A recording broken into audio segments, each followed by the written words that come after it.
Chapter 13. Nicholas Flamel.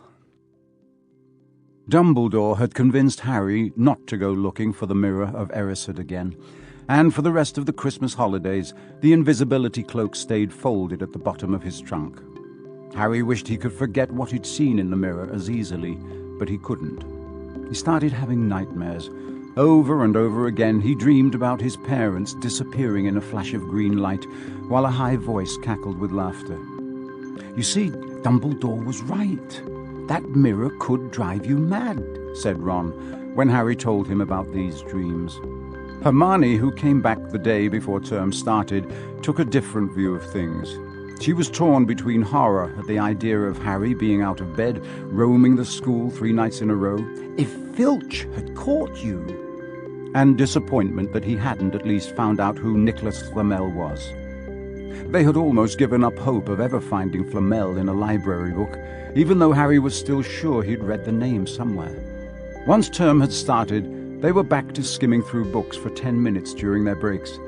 Harry had even less time than the other two, because Quidditch practice had started again. Wood was working the team harder than ever. Even the endless rain that had replaced the snow couldn't dampen his spirits. The Weasleys complained that Wood was becoming a fanatic, but Harry was on Wood's side. If they won their next match against Hufflepuff, they would overtake Slytherin in the House Championship for the first time in 7 years. Quite apart from wanting to win, Harry found that he had fewer nightmares when he was tired out after training. Then, during one particularly wet and muddy practice session, Wood gave the team a bit of bad news. He'd just gotten very angry with the Weasleys, who kept dive-bombing each other and pretending to fall off their brooms. "Will you stop messing around?" he yelled. "That's exactly the sort of thing that'll lose us the match. Snape's refereeing this time, and he'll be looking for any excuse to knock points off Gryffindor." George Weasley really did fall off his broom at these words. "Snape's refereeing?" He spluttered through a mouthful of mud. "When's he ever refereed a Quidditch match? He's not going to be fair if we might overtake Slytherin."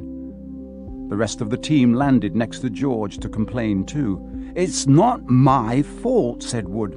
"We've just got to make sure we play a clean game so Snape hasn't got an excuse to pick on us." Which was all very well, thought Harry, but he had another reason for not wanting Snape near him while he was playing Quidditch. The rest of the team hung back to talk to one another as usual at the end of practice, but Harry headed straight back to the Gryffindor common room, where he found Ron and Hermione playing chess. Chess was the only thing Hermione ever lost at, something Harry and Ron thought was very good for her. "Don't talk to me for a moment," said Ron when Harry sat down next to him. "I need to concentrate." He caught sight of Harry's face. "What's the matter with you? You look terrible." Speaking quietly so that no one would hear, Harry told the other two about Snape's sudden, sinister desire to be a Quidditch referee. "Don't play," said Hermione at once. "Say you're ill," said Ron. "Pretend to break your leg," Hermione suggested. "Really break your leg," said Ron. "I can't," said Harry. "There isn't a reserve seeker. If I back out, Gryffindor can't play at all." At that moment, Neville toppled into the common room. How he had managed to climb through the portrait hole was anyone's guess, because his legs had been stuck together with what they recognized at once as the leg locker curse. He must have had to bunny hop all the way up to Gryffindor Tower. Everyone fell over laughing, except Hermione, who leapt up and performed the counter curse. Neville's legs sprang apart, and he got to his feet, trembling. "What happened?"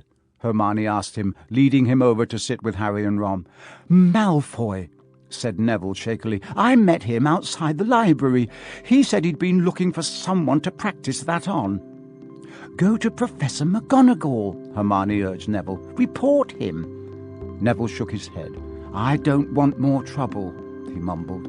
"You've got to stand up to him, Neville," said Ron. "He's used to walking all over people, but that's no reason to lie down in front of him and make it easier." "There's no need to tell me I'm not brave enough to be in Gryffindor. Malfoy's already done that," Neville choked out. Harry felt in the pocket of his robes and pulled out a chocolate frog, the very last one from the box Hermione had given him for Christmas. He gave it to Neville, who looked as though he might cry. "You're worth 12 of Malfoy," Harry said. "The Sorting Hat chose you for Gryffindor, didn't it? And where's Malfoy? In stinking Slytherin." Neville's lips twitched in a weak smile as he unwrapped the frog. "Thanks, Harry. I think I'll go to bed. Do you want the card? You collect them, don't you?" As Neville walked away, Harry looked at the famous wizard card.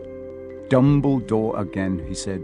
"He was the first one I ever—" He gasped. He stared at the back of the card. Then he looked up at Ron and Hermione. "I've found him," he whispered. "I've found Flamel. I told you I'd read the name somewhere before. I read it on the train coming here. Listen to this. Dumbledore is particularly famous for his defeat of the dark wizard Grindelwald in 1945, for the discovery of the 12 uses of dragon's blood, and his work on alchemy with his partner Nicholas Flamel." Hermione jumped to her feet. She hadn't looked so excited since they'd gotten back the marks for their very first piece of homework. "Stay there," she said, and she sprinted up the stairs to the girls' dormitories. Harry and Ron barely had time to exchange mystified looks before she was dashing back, an enormous old book in her arms. "I never thought to look in here," she whispered excitedly. "I got this out of the library weeks ago for a bit of light reading." "Light?" said Ron. But Hermione told him to be quiet until she'd looked something up, and started flicking frantically through the pages, muttering to herself. At last she found what she was looking for. "I knew it! I knew it!" "Are we allowed to speak yet?" said Ron grumpily. Hermione ignored him. "Nicholas Flamel," she whispered dramatically, "is the only known maker of the Sorcerer's Stone." This didn't have quite the effect she'd expected. "The what?" said Harry and Ron. "Oh, honestly, don't you two read? Look, read that. There." She pushed the book toward them, and Harry and Ron read, "The ancient study of alchemy is concerned with making the Sorcerer's Stone, a legendary substance with astonishing powers. The stone will transform any metal into pure gold. It also produces the elixir of life, which will make the drinker immortal. There have been many reports of the Sorcerer's Stone over the centuries, but the only stone currently in existence belongs to Mr. Nicholas Flamel, the noted alchemist and opera lover. Mr. Flamel, who celebrated his 665th birthday last year, enjoys a quiet life in Devon with his wife Perenelle, 658. "See?" said Hermione when Harry and Ron had finished. "The dog must be guarding Flamel's Sorcerer's Stone.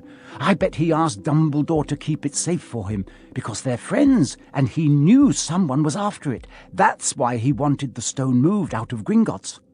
"A stone that makes gold and stops you from ever dying," said Harry. "No wonder Snape's after it. Anyone would want it. And no wonder we couldn't find Flamel in that study of recent developments in wizardry," said Ron. "He's not exactly recent if he's 665, is he?" The next morning, in Defense Against the Dark Arts, while copying down different ways of treating werewolf bites, Harry and Ron were still discussing what they'd do with a Sorcerer's Stone if they had one. It wasn't until Ron said he'd buy his own Quidditch team that Harry remembered about Snape and the coming match. "I'm going to play," he told Ron and Hermione. "If I don't, all the Slytherins will think I'm just too scared to face Snape. I'll show them. It'll really wipe the smiles off their faces if we win." "Just as long as we're not wiping you off the field," said Hermione. As the match drew nearer, however, Harry became more and more nervous, whatever he told Ron and Hermione. The rest of the team wasn't too calm either. The idea of overtaking Slytherin in the House Championship was wonderful. No one had done it for 7 years, but would they be allowed to, with such a biased referee? Harry didn't know whether he was imagining it or not, but he seemed to keep running into Snape wherever he went. At times he even wondered whether Snape was following him, trying to catch him on his own. Potions lessons were turning into a sort of weekly torture. Snape was so horrible to Harry. Could Snape possibly know they'd found out about the Sorcerer's Stone? Harry didn't see how he could, yet he sometimes had the horrible feeling that Snape could read minds. Harry knew, when they wished him good luck outside the locker rooms the next afternoon, that Ron and Hermione were wondering whether they'd ever see him alive again. This wasn't what you'd call comforting. Harry hardly heard a word of Wood's pep talk as he pulled on his Quidditch robes and picked up his Nimbus 2000. Ron and Hermione, meanwhile, had found a place in the stands next to Neville, who couldn't understand why they looked so grim and worried, or why they had both brought their wands to the match. Little did Harry know that Ron and Hermione had been secretly practicing the leg locker curse. They'd gotten the idea from Malfoy, using it on Neville, and were ready to use it on Snape if he showed any sign of wanting to hurt Harry. "Now don't forget, it's Locomotor Mortis," Hermione muttered as Ron slipped his wand up his sleeve. "I know," Ron snapped. "Don't nag." Back in the locker room, Wood had taken Harry aside. "Don't want to pressure you, Potter, but if we ever need an early capture of the snitch, it's now. Finish the game before Snape can favour Hufflepuff too much." "The whole school's out there," said Fred Weasley, peering out of the door. "Even, blimey, Dumbledore's come to watch." Harry's heart did a somersault. "Dumbledore?" he said, dashing to the door to make sure. Fred was right. There was no mistaking that silver beard. Harry could have laughed out loud with relief. He was safe. There was simply no way that Snape would dare to try to hurt him if Dumbledore was watching.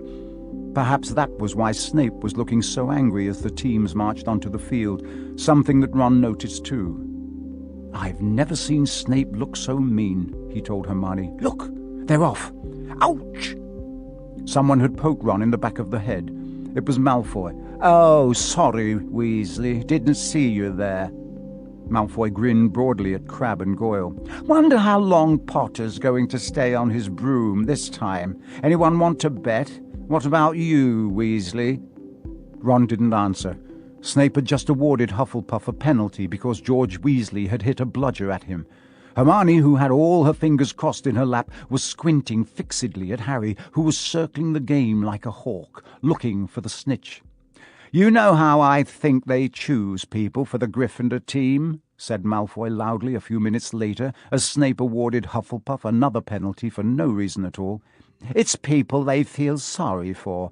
See, there's Potter, who's got no parents. Then there's the Weasleys, who've got no money. You should be on the team, Longbottom. You've got no brains." Neville went bright red, but turned in his seat to face Malfoy. "I'm worth 12 of you, Malfoy," he stammered. Malfoy, Crabbe and Goyle howled with laughter, but Ron, still not daring to take his eyes from the game, said, "You tell him, Neville." "Longbottom, if brains were gold, you'd be poorer than Weasley, and that's saying something." Ron's nerves were already stretched to the breaking point with anxiety about Harry. "I'm warning you, Malfoy. One more word." "Ron," said Hermione suddenly. "Harry!" "What? Where?" Harry had suddenly gone into a spectacular dive, which drew gasps and cheers from the crowd. Hermione stood up, her crossed fingers in her mouth, as Harry streaked towards the ground like a bullet. "You're in luck, Weasley. Potter's obviously spotted some money on the ground," said Malfoy. Ron snapped. Before Malfoy knew what was happening, Ron was on top of him, wrestling him to the ground. Neville hesitated, then clambered over the back of his seat to help. "Come on, Harry!" Hermione screamed, leaping onto her seat to watch as Harry sped straight at Snape. She didn't even notice Malfoy and Ron rolling around under her seat, or the scuffles and yelps coming from the whirl of fists that was Neville, Crabbe and Goyle.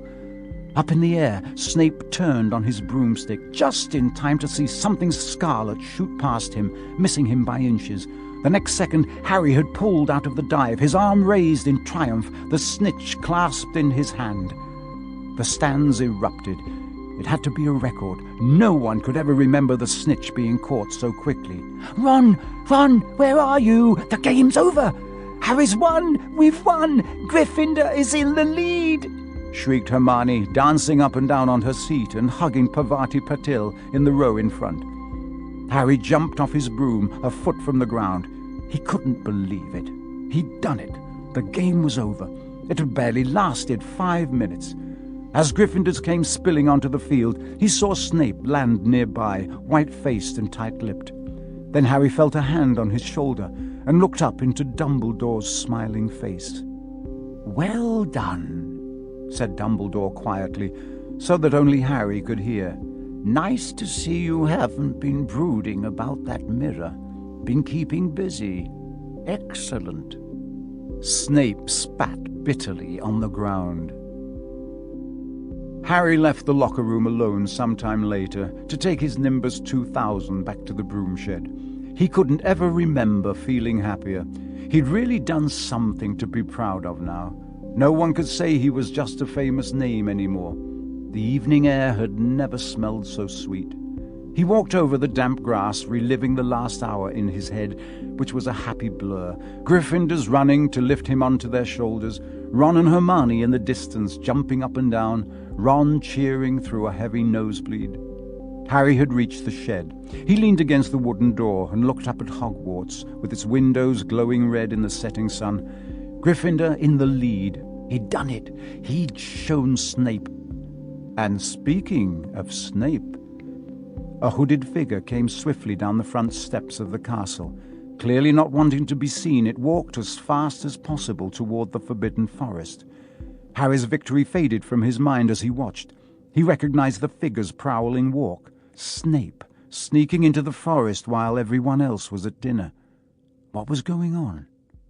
Harry jumped back on his Nimbus 2000 and took off. Gliding silently over the castle, he saw Snape enter the forest at a run. He followed.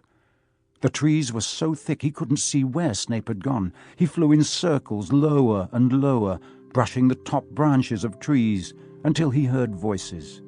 He glided toward them and landed noiselessly in a towering beech tree.